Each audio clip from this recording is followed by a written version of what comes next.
नमस्कार दोस्तों, आपका प्यारा मित्र ओम जितेंद्र सिंह तोमर एक बार फिर से आपके लिए लेकर आया है एक और नई व शानदार कहानी।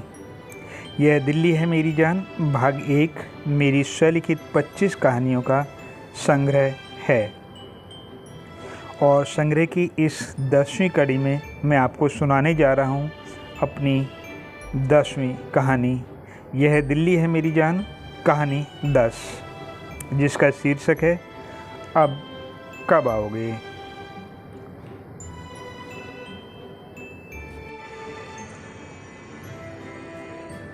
साथियों, इस कहानी का जो मुख्य किरदार है उसका नाम है राम सिंह। राम सिंह बिस्तर से उठा तो अचानक से छाती में दर्द महसूस होने लगा। उसे लगा शायद गैस ज़्यादा हो गई है, जिसके कारण उसका दबाव हार्ट की तरफ बढ़ गया है। उसने सोचा कि मुझे हार्ट की तकलीफ़ तो नहीं है। ऐसा सोचते हुए वह साथ में आगे वाले कमरे में गया, जिसे वे आमतौर पर बैठक कहकर पुकारते थे। उसने देखा कि उसका पूरा परिवार मोबाइल में व्यस्त है। उसने अपनी पत्नी को देखकर कहा, स्नेहा, मेरी छाती में आज कुछ ज़्यादा दर्द हो रहा है। मैं बर्दाश्त नहीं कर पा रहा हूँ। डॉक्टर को दिखा कर आता हूँ। ठीक है, मगर संभल कर जाना। ज़रूरत पड़े तो फ़ोन करना। मोबाइल में देखते देखते ही पत्नी बोली। उसने राम सिंह की तरफ निगाह उठाकर भी नहीं देखा। राम सिंह एक्टिवा की चाबी लेकर पार्क में पहुंचा। उसे बहुत पसीना आ रहा था। उसने एक्टिवा स्टार्ट करने का कई बार असफल प्रयास किया, परंतु एक्टिवा स्टार्ट नहीं कर पाया। इसी समय उनके घर का काम करने वाला हरी साइकिल पर वहां आ गया। यह हरी के काम पर आने का समय था। हरी राम सिंह के घर में पोछा लगाने, बर्तन तथा कपड़े धोने का काम करता था। साइकिल को ताला लगाते लगाते ही उसने हरी को सामने खड़ा देखा। नमस्कार साहब जी। क्यों साहब, एक्टिवा चालू नहीं हो रही? हरी ने राम सिंह से कहा। नहीं, राम सिंह ने हरी को उत्तर दिया और खुद को संभालने का प्रयास करने लगे, लेकिन पसीना कम होने के स्थान पर और बढ़ गया। आपकी तबीयत ठीक नहीं लगती साहब, इतना पसीना क्यों आ रहा है? राम सिंह ने हाँ में सिर हिला दिया। आगे वह कोई जवाब नहीं दे पाए। उसने राम सिंह से पुनः प्रश्न किया, साहब, इस हालत में स्कूटी को किक नहीं मारो, मैं किक मारकर चालू कर देता हूँ। हरी ने एक ही किक में एक्टिवा को चालू कर दिया। साथ ही पूछा, साहब, आपको कौन ले जा रहा है? कहीं आप अकेले तो नहीं जा रहे हो? हरी ने कहा, हाँ। हरी सब कुछ समझ गया। उसने कहा, ऐसी हालत में अकेले नहीं जाते, चलिए मेरे पीछे बैठ जाइए। राम सिंह ने हरी से आश्चर्यचकित होकर पूछा, तुम्हें एक्टिवा चलानी आती है? साहब, गाड़ी का भी लाइसेंस है, चिंता छोड़कर बैठ जाओ, कहकर राम सिंह को चिंता मुक्त कर दिया।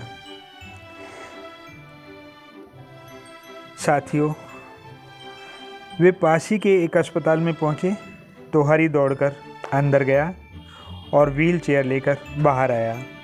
साहब, आप चलना मत, इस कुर्सी पर बैठो, मैं आपको लेकर चलूँगा। हरी के मोबाइल पर लगातार घंटियां बजती रहीं, पर उसने कोई जवाब नहीं दिया। राम सिंह समझ गया था कि फ्लैट में से सबके फ़ोन आ रहे होंगे कि अभी तक क्यों नहीं आया। राम सिंह के कहने पर हनी ने फ़ोन उठाया और इसकी स्पीकर पर डाल दिया। सॉरी सर, मैं आज नहीं आ सकता, कहकर उसने कॉल डिस्कनेक्ट कर दिया। पुनः फ़ोन बजा और दूसरी तरफ से आवाज़ आई, कल से काम पर मत आना, अपना हिसाब ले जाना। दूसरी तरफ से आवाज़ आई, हरी मुस्कुराया और कॉल डिस्कनेक्ट कर दी। कुछ देर फ़ोन बंद रहने के बाद फिर घंटी बजी तो हरी ने फिर वही दोहराया, सॉरी सर जी, मैं आज नहीं आ सकता। हरी एक पढ़े लिखे के जैसे ही व्यवहार कर रहा था, जैसे कि बगैर बताए ही उसे मालूम हो गया कि साहब को हार्ट अटैक की तकलीफ़ है। वह लिफ्ट से व्हील चेयर आईसीयू की तरफ लेकर गया। राम सिंह की तकलीफ़ के बारे में हरी पहले ही बता गया था, इसलिए डॉक्टरों की टीम तो पहले ही तैयार थी। उन्होंने आनन फानन में सारे टेस्ट कर डाले। डॉक्टर ने कहा, थैंक गॉड आप समय पर पहुंच गए। इसमें भी आपने व्हील चेयर का उपयोग किया, वह आपके लिए बहुत समझदारी वाला निर्णय रहा।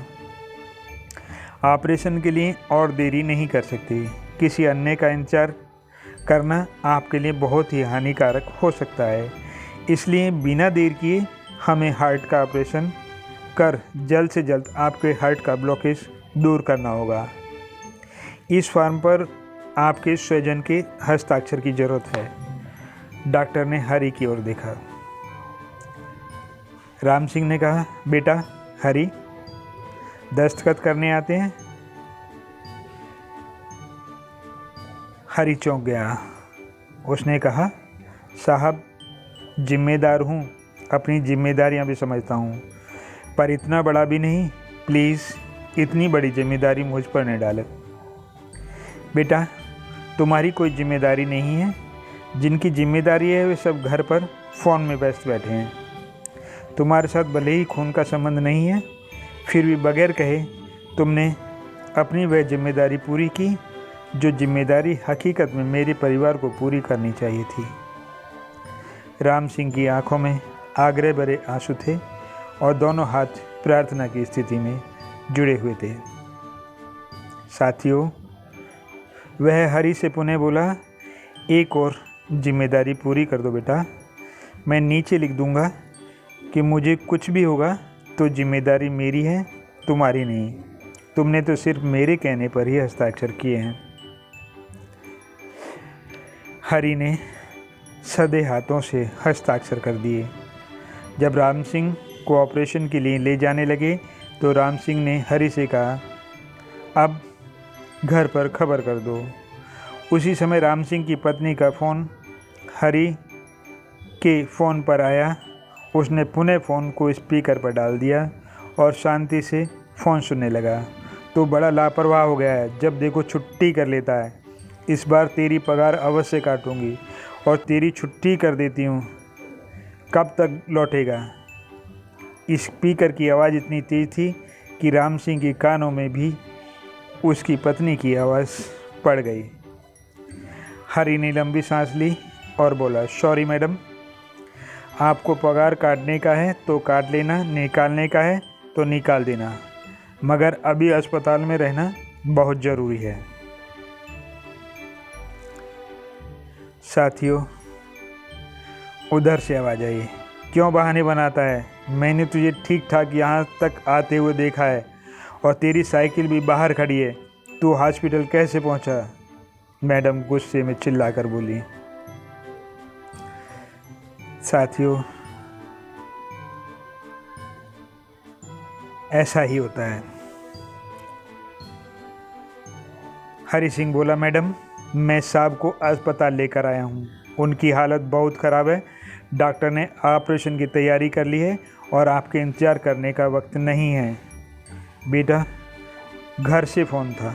राम सिंह ने पूछा। हाँ साहब। राम सिंह मन ही मन पत्नी के बारे में सोचने लगा। तुम कितनी पगार काटने की बात कर रही हो और किसको निकालने की बात कर रही हो?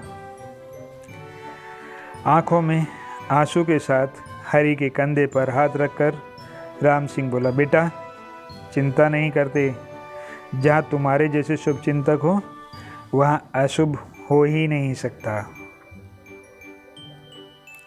आपको कैसा लगेगा साथियों?